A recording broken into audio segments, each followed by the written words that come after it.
আজকের যে কাহিনীটি আমি বলতে যাচ্ছি সেই কাহিনীটি সম্পূর্ণ শোনার পরে মুক্তিযুদ্ধের স্পিরিট আপনি অনুধাবন করতে পারবেন আপনার সাবকনসিয়াস মাইন্ডে। কথা দিচ্ছি একটুও ভুল হবে না। এপার বাংলা এবং ওপার বাংলার যেই আমার এই কন্টেন্টটি আজকে দেখতে পাচ্ছেন সবার জন্যই রইল শুভকামনা। আসুন আমরা ঝাঁপিয়ে পড়ি আজকের ঘটনাতে। 16ই ডিসেম্বর ঢাকায় নিয়াজি আত্মসমর্পণ করেছেন, কিন্তু খুলনায় তখনও শত্রুর দখলে। বেনাপোল, যশোর, কৃষ্ণনগর, চুয়াডাঙ্গা, মুর্শিদাবাদ, কুষ্টিয়া এই 3 জায়গায় ঘিরে দুর্ভেদ্য প্রতিরক্ষাহীন বানায় পাক হানাদার বাহিনী। 7 থেকে 12ই ডিসেম্বর খুলনার শিরোমণিতে প্রত্যেকটি ঘরে ঘরে ঘাঁটি বসায় পাক হানারা। প্রত্যেকটি এলাকায় ছিল তাদের দুর্গ। কয়েক গজ পর পর মাইন, বাংকার, 32টি শেরম্যান ট্যাঙ্ক, 2টি M24 চ্যাফি ট্যাঙ্ক এবং 150টি আর্টিলারি। 1 ইঞ্চি জায়গাও পাক হানাদার বাহিনীর আওতার বাইরে ছিল না। এই মহাযজ্ঞের আড়ালে ছিলেন 400 পাক কমান্ডার, 5000 সৈন্য এবং 150 জন রাজাকার।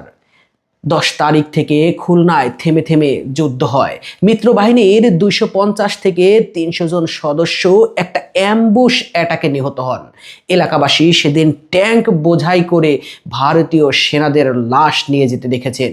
অগত্যা পিছু হটে ভারতীয় সেনারা, এমনকি সরে পড়েন যুদ্ধের নেতৃত্ব থেকেও। আসলে দরদ যার ব্যথা তার, অঙ্গ যার ব্যথাও তার। এই মুহুর্মুহু সময়ে ভারতের সরে পড়া এবং ভারতের যে সরে যাওয়ার পরে ফাঁকা হয়ে যাওয়া রাস্তায় ব্যথাটা লাগে বাঙালি এক সেনার। বাংলাদেশেই তার বাড়ি। আজ কথা হবে তাকে নিয়ে। 16 তারিখ ভারতীয় সেনারা ছেড়ে যাওয়া কমান্ডের দায়িত্ব নেন কমান্ডার মেজর মঞ্জুর এবং আরেকজন বীর যোদ্ধা মেজর হুদা। মেজর মঞ্জুর কোমরের বেল্ট খুলে রেখে পণ করেন, এর শেষ না দেখে কোথাও যাবেন না।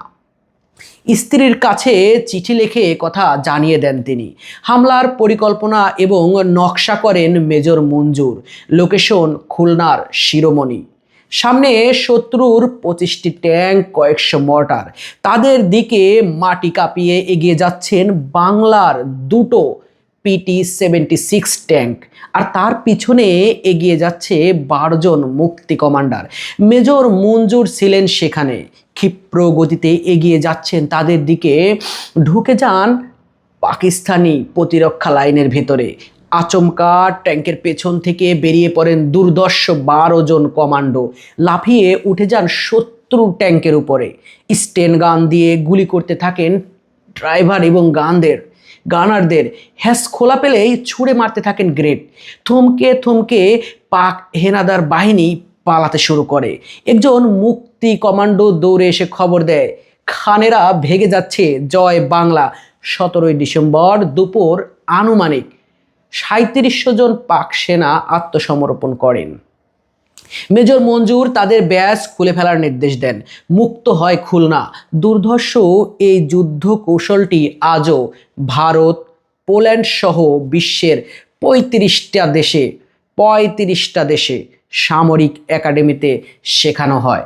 অপ্রিয় হলেও সত্য, 24-এর স্বৈরাচার পতনে ছাত্রদের হাতে ছিল না কোনো অগ্নেয়াস্ত্র, এমনকি ছিল না কোনো প্রশিক্ষণপ্রাপ্ত ছাত্র।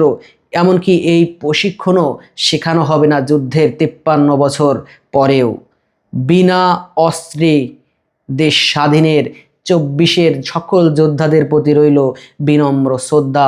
বিজয় দিবসে তোমাদের এই বিজয়কে শ্রদ্ধার সাথে স্মরণ করছি।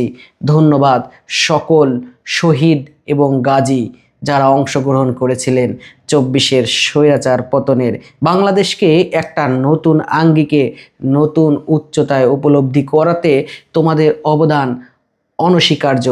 তোমরাই জাতির সূর্য সন্তান। তোমাদের গল্প লেখা হবে পরবর্তী কোনো ইতিহাসে।